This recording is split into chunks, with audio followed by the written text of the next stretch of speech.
It's time for Around the Ozarks News, brought to you by the Springfield Greene County Park Board, Blue Current, and Thompson Sales. Here are your hosts, Ethan and Sarah Foreheads. Hey, everybody. It's good to be back. A little time off. Look who made it home from this, but doing my other job down in Florida for the hurricane. It is good to be back. Good to be back with you. And I know that Sarah held down the fort really well with Diana. Yeah. Yes. Yep. With Diana, she held down the fort too. So, okay. Yeah, it was good to have her. Glad you're back and glad you're in one piece because it was pretty wild, huh? It was pretty wild. We'll talk more about that later if you want. Let's do some news. Okay. All right, here we go. This is a story that's very hard to hear, but worth reporting. The Highway Patrol arrested 4 adults along I-44, but only 2 of them ended up facing charges. Looks like only 2 are actually going to be in any kind of trouble, but they were driving through Webster County and were pulled over for a traffic violation on I-44. And the driver and passenger seemed a bit suspicious as police were asking them questions. So that trooper called for backup. And as soon as another one came out, then they asked to search. And sure enough, there were 7 kids in the back of a U-Haul truck, ranging in age from 2 to 13. Wow. Oh. Unbelievable. No air conditioning back in the back. Dirty food containers everywhere. Disgusting. So they were stopped at the Marshfield exit, the main exit, on Sunday afternoon. And hats off to the initial trooper who knew something was not quite right. Well, God bless him for pulling him over to begin with and then reading the people enough to figure out that something's going on here. I don't know what, but something is. And then searching to rescue those kids. Is there any indication at this point as to whether the children were theirs? I mean, there were 2 men. They're the ones facing charges. One is from Buffalo, New York. The other one is from Arizona. And their stories were not matching up. And then there were also 2 women. And for whatever reason, they were not charged. So it leads me to believe that they were also perhaps, in need of rescue. So I don't know. I'm not sure. The 2 men, they are also, I mean, police are trained, to be able to like spot that. But it's all right. I was just wondering if this was, I mean, I don't want to speculate, but you wonder, are the children theirs? Were the children kidnapped from somewhere? You don't know. It's driving across an interstate across the country, so you don't have any idea what is. Yeah, I don't have any idea. I do not think the females were mom. You know what I mean? Like you just don't get that sense from the police report. Then that means something. Okay. So it doesn't say that. It doesn't say that. It doesn't. But you do not get the sense that either of the females were moms, and so then there were the 2 men whose stories didn't match up. Well, it's very troubling. Very disturbing. And thank God the trooper did what he did. So we'll find out more about it in the coming days, I suppose. There you go. So the kids are now in the custody of the state, as you would imagine. The only charges so far are again against the 2 men. And it's times 7, of course, endangering the welfare of a child, which is a felony. But it could end up, who knows, kidnapping, trafficking. I mean, we don't know if that's what the situation was, but certainly in a U-Haul truck on I-44, neither of them from anywhere near here, it could very well be that. So, stay tuned and also praise God. So, right. All right, now to this. Tens of thousands of folks in the U.S. Southeast are still reeling from Hurricane Helene. The death toll has now topped 120 people across 6 different states. Springfield-based Convoy of Hope, as well as Ethan, was there. The local Red Cross chapter volunteers are there. The Salvation Army. We know some linemen from the Ozarks went down to help. All of them on the ground, helping in the aftermath. Ethan, it appears, is back. But many workers from our area are still there trying to help them out because it is quite the mess. Yeah, we got there. I got there kind of a part of an advance crew to scout out a location for our response to begin. We got there before the hurricane. So we got there, ended up we missed. Well, our flight was late leaving Springfield. That set off a domino effect of terrible travel things. But we ended up getting to Tallahassee, which is I lived there for 2 years and worked in television for 2 years, so it was my old market. We got there at about 1:30 a.m. or 2 o'clock Wednesday night. Got up early Thursday and drove around, and we're scouting locations. We had to get groceries and a cooler to be able to keep them because, the thinking that as a Category 4 is coming, we're going to lose power, and we're going to have something to eat because everything's going to be shut tomorrow. Right. So we got everything that we needed, and then we were at a hotel with the night of the hurricane, and it kind of missed Tallahassee. So Hmm. we didn't even lose power, which was unbelievable. Then we got up early. We were up, most of the night looking out the window, though, and hearing the wind and rain. We got up early, drove down to Perry, Florida, which is about an hour from Tallahassee, and I saw pictures today from Perry. Wow. Yeah, we were there. We were there hours after the storm moved through, and then I was on the phone with our full team. Our full team had 14 trucks, semis, and U.S. disaster relief vehicles that they kept out of the hurricane zone because of the high winds or high profile. And then they were driving in as I was talking to them on the phone and talking to them about sites that they had possibilities to set up because Convoy needs a big parking lot with 14 semi-type vehicles. That sets up a camp where the Convoy people live, basically. And I did a Facebook Live about this. You can see it on my Facebook page if you want to. It's about 10 minutes long. I take you through the camp and show you everything that it looks like. Anyway, we talked them in. We shot some video, talked to some people, and then the distribution started happening. So now, and then as it was happening in Florida, we're getting word about all of the growing need to the north, way inland, which is weird for a hurricane like this to almost cause more damage and destruction inland than it did at ground zero where it hit on the coast. But that's what's happening in this case. So now Convoy sending supply to North Carolina, South Carolina, Tennessee, Georgia, and Florida all at the same time. It's become a massive response.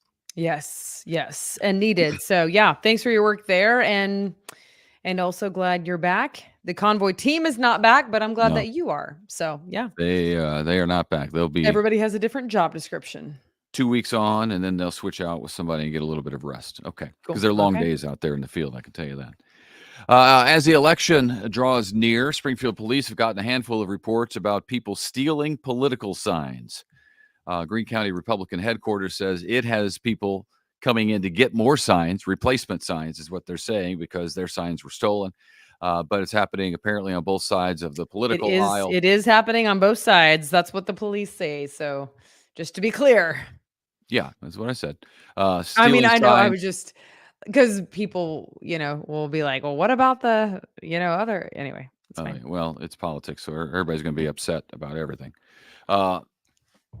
It's against the law to steal a political sign from somebody, but if you're putting them out, and I haven't seen a whole lot this year, to be honest with you, personally, but if you're putting them out, you can put them on property that you own, or if you have the permission of the owner, but you can't put it on a public right of way, which is always the law. Tonight is the only scheduled night you can watch a live debate between vice presidential nominees. Democrat Governor Tim Walz and Republican Senator J.D. Vance will square off tonight at 8 o'clock. CBS is hosting that debate, although every major network will be carrying it live, so you can still choose what you want to watch, even though CBS controls all of it. It's tonight at 8. It will be an hour and a half long, the vice presidential debate. And then meanwhile, local TV station Color 10 is taking voter questions for their upcoming debate between U.S. Senator Josh Hawley and his challenger Lucas Kuntz. The two have agreed to a live televised debate on Halloween night, which is interesting. Just, why Halloween? Nobody's in their house on Halloween night. But yeah, anyway. It's kind of a bummer because, everybody wants to watch it. It was probably honestly hard to find a time. But then I feel like a lot of people would be like walking the neighborhoods and trick-or-treating at 7 p.m. But I don't Yeah, know. I feel like they could do better than that. But I don't know why. I don't know whose advantage it would be to. I don't know. I don't know. Anyway, you go to the website ozarksfirst.com. You can submit questions for the candidates that they may use. It's their parent company that's putting that on. You can watch the debate Halloween night, 7 o'clock on Color 10. It's Nexstar, which owns Color 10. There it is. And multiple stations across the state, Yes. throughout the state. So it'll be Yeah. aired elsewhere as well within Missouri. But Will it physically take place in St. Louis? I think. I think it is physically in St. Louis. I Thanks. do believe that to be true. I hope that's right. I think that's right. My old station, KMOV. Yeah. Okay. Wait, no. Congratulations are in order, by the way, for a Springfield company making waves in a national competition. This is exciting because, by the way, there is a $1 million prize on the line. How cool is that? So if the Springfield company wins, they get Yeah. $1 million. That's- Purpose yeah. Connect Inc. That's what it's called. Purpose Connect Inc. It's a hiring and staffing firm. And they do a lot of that digitally, like digital resume type. Anyway, they are now in the finals of an entrepreneurial, that's a hard word to say, competition. I know how to say entrepreneur, but then the EAL, IAL at the end. Right. Competition. It is in this year's Black Ambition Prize competition. So they are one of 40 total finalists. And I hope that I do not mess up the lady's name. She is beautiful. I saw her picture. Dami Odunuwu. Odunuwu. There you go. Odunuwu. I don't know if I said it right, but she is the CEO. She's the founder of Purpose Connect. And I just thought it was a cool story. So that would be really, really neat to be the winner of that. Yeah. So Good luck to them. That's cool. good luck indeed. Okay. And then finally, we will see what this means for customers, but DirecTV just purchased Dish. Neither one of them are doing well.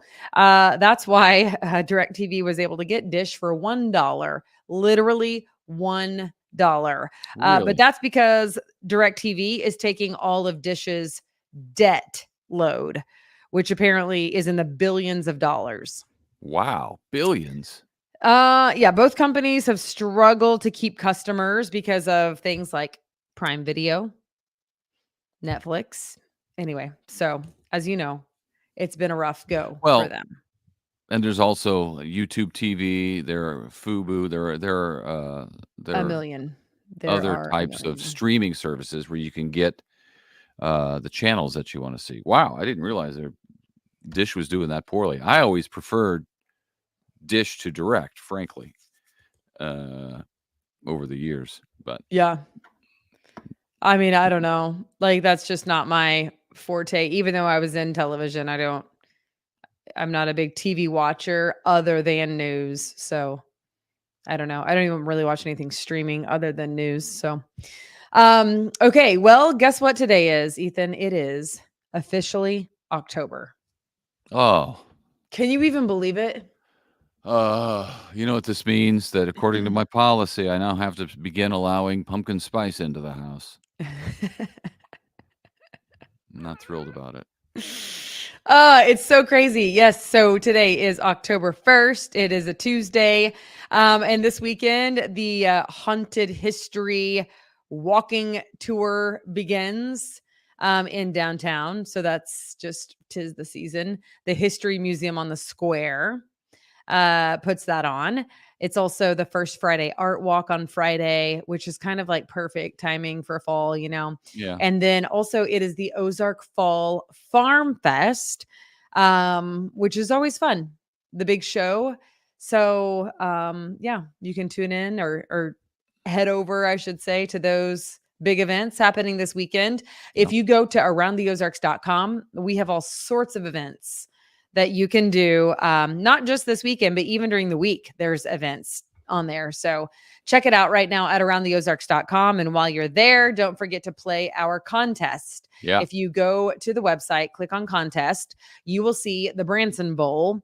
And we are giving away tickets to a Chiefs football game or signed gear. In this week's competition, you will win a signed Chiefs jersey from Rashee Rice.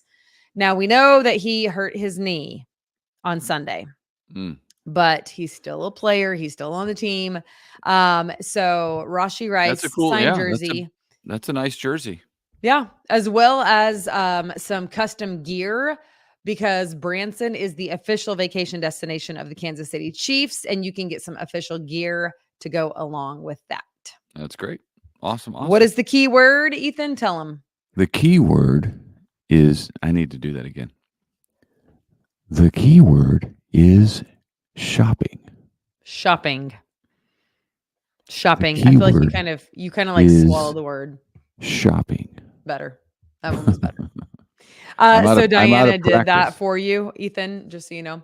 And she did pretty good.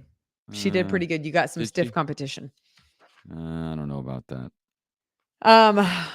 Anyway, all right. Well, thanks for joining us. Welcome home, Ethan. And we know that you won't be home for long. You'll be headed right back out of here. Maybe so. There's another one lining up in the Gulf that looks like it has the same track as Helene, which I can't imagine, but we'll see. Lord help them. Yeah. Okay. Well, we hope you guys have a great day. Thank you so much for tuning in, and we do hope to see you back here tomorrow morning. Yeah. Have a great day.